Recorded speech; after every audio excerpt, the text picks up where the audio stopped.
This is optional, guys.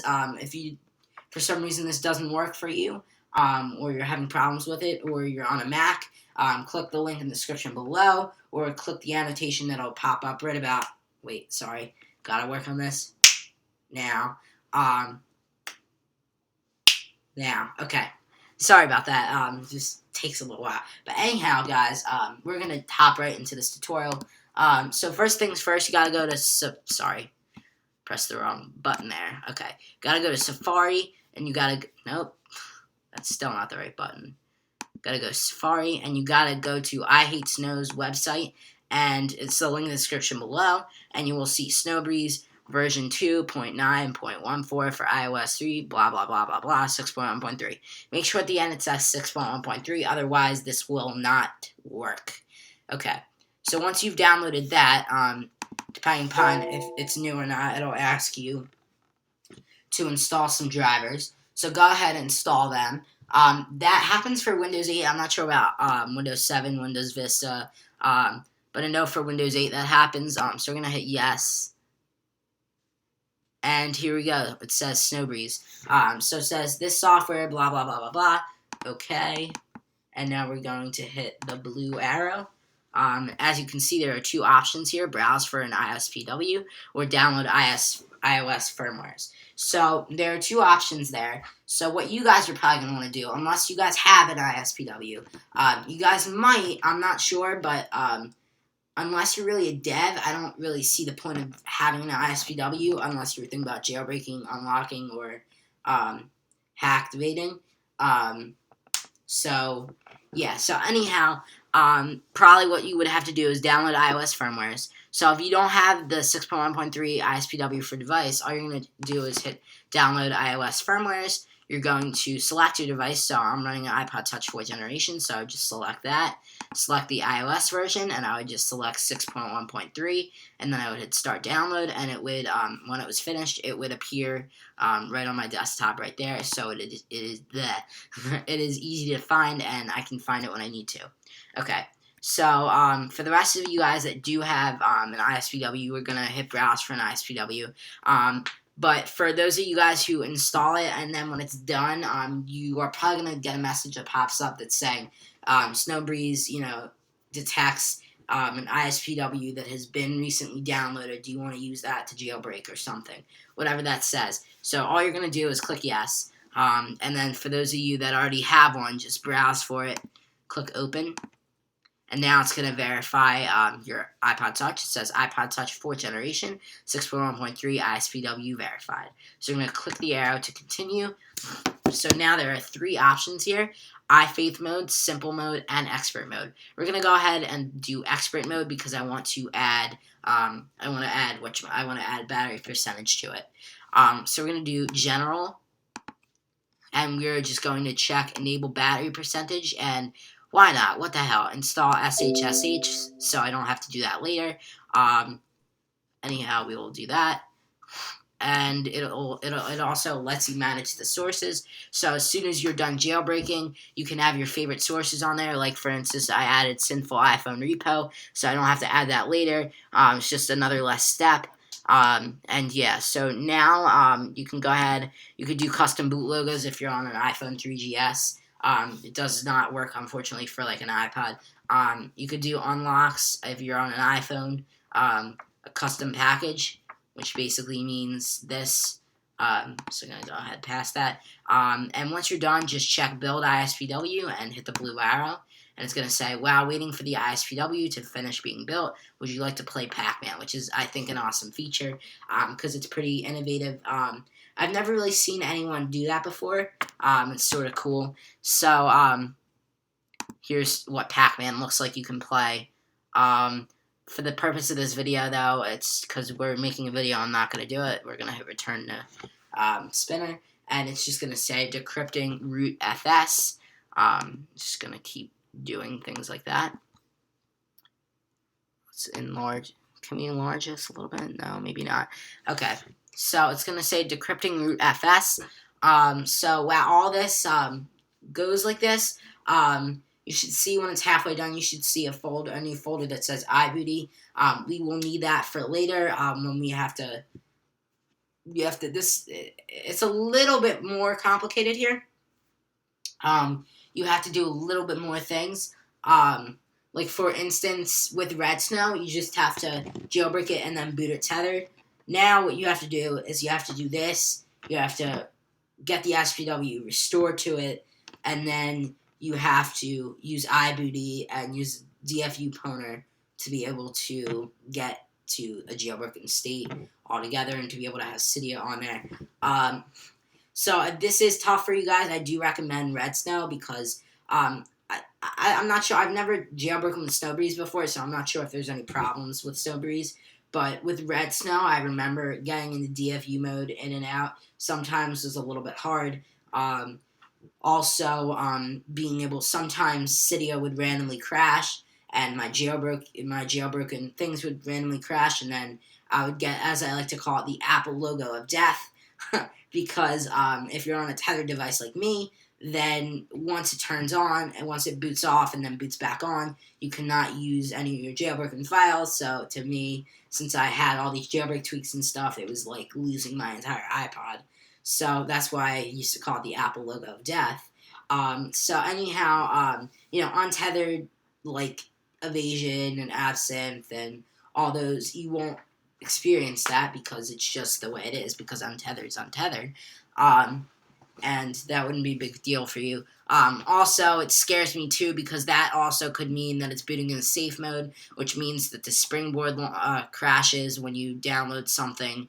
When you download something that doesn't support your device or does not work for your device, it crashes through the springboard and then it resprings it into safe mode.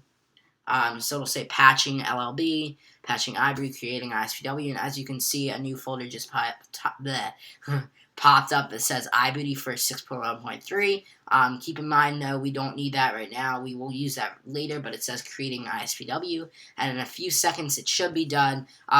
But at this point in the game, you should plug in your iPod to your computer or whatever device you're trying to jailbreak that is supported. And in a second, when it's done, we will be pwned to put it into DFU mode, and I will show you guys how to do that from there. So you'll see done. Snowbreeze seems to have successfully created your ISPW. This file will be located on your desktop. Please press the OK button to follow the on-screen instructions to put your device into a restorable state. So you need to do this. I have to stress that because I've tried to not do this. I've tried to not do this and just to restore through that hacked ISPW. It will not work if you don't do this. So you got to make sure you guys do this. So here's what we're going to do. We're going to hit OK, and it prompts us to turn our device off. So we're going to turn it off here. And it's just going to say, please connect your device and click start when you're ready. Please turn off your device. So it'll sense when it's off. So start. 5, 2. So it's putting it into DFU mode right now, so hopefully it don't screw up. And now I just screwed up. There we go.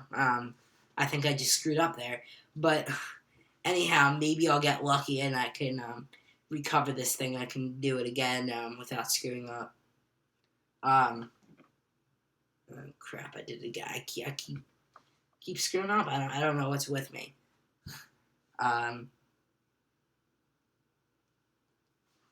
Maybe it'll pwn it back into DFU mode. I don't know. We'll see. Nope. DFU mode was not detected. Try again. Okay. Oh, okay. So you have to wait for this again. We have to wait for this again. So, nope, we can't restore through that. I don't know why, but it always happens to me where I end up screwing this up. I don't know why. But we're just gonna wait till this pwner clocks out and it says that it doesn't work. I'm just going to do this though, just so I can turn it off and it'll be ready to pwn into DFU mode when I get the chance. So we're just gonna wait till this stops. Hopefully it'll stop soon because I wanna. Wow, that's way off. Okay. I'm gonna hit start. I will fix the time later, but we're gonna hit start. 3, 2, 1. Okay. Doesn't look like that's changing.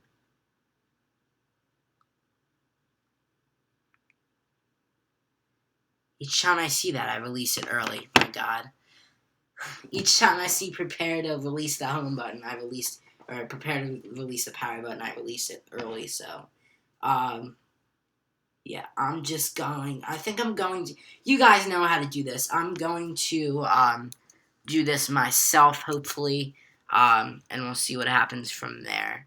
Actually, I guess we'll just wait it out. If I can't successfully get it one more time, then I'm just going to show you this, I'll just show you what happens after you're done doing this.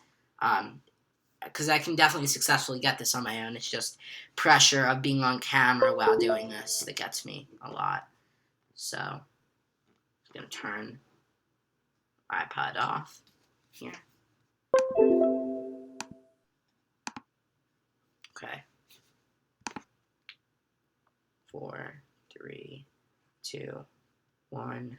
Alright. Now, I'm not going to panic when it says prepare.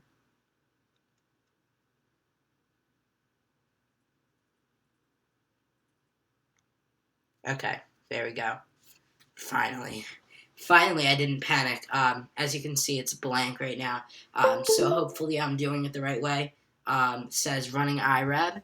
I'm not sure really what that is. I think I'm doing everything right here. So your device is now in a pwned DFU state. Black screen. You may now launch iTunes and do a shift restore to the custom Snowbreeze ISPW loader on your desktop. If you get error 2003 in iTunes after, okay. So now what we're going to do here, guys, is we are just going to simply do what it says here. And we are going to do shift. So here is the hacked ISPW that they were talking about. So for PC, which is what you're going to be using if you use Snowbreeze, you're just going to do shift restore. And you're going to look for the Snowbreeze ISPW. We're going to hit open, restore. And if everything works correctly, it should work. Just see, okay, good. We're on 12 minutes, so we still got a while to go. Hopefully not that long. Hopefully I can show you guys full out before I have to, because I have to be a little vigilant now, because I can't upload videos longer than 15 minutes now because the account's not in good standing. I talked about that in an earlier episode, but anyhow, here is a blank little thing here. It always does that. I don't know why. Okay. So do you want to, okay, we're just going to hit, okay. Here it says preparing iPod for restore. Here's the Apple logo. Hopefully, if everything goes right, here's the Snowbreeze logo. Okay, that's just what I was looking for. So good, we did that right. And I like this logo here. So what we're going to do is we're going to tell it to smile. So I just took a picture of it because I like that logo. I've never seen it before because I haven't done it this way before. But here's the logo. Basically, it just looks like a normal restore process. And then we will show you what it looks like after it is done. You have to go through the setup process, but it's actually really awesome. I wish they had this untethered because it's pretty cool. It says verifying iPod restore, and as you can see, it's progressing just a tiny bit, not really that much. But I think I'm gonna stop this. I don't know. I've never really seen anyone else really do this except like one person. So I forget what happens because this was a while ago when I looked at a video to do this. So because I never had a PC, so I never really thought of doing this. So what I'm gonna do now, guys, is I think I'm just going to minimize this. Actually, I don't even need to do that. We are going to be right back. So I'll talk to you guys in a second.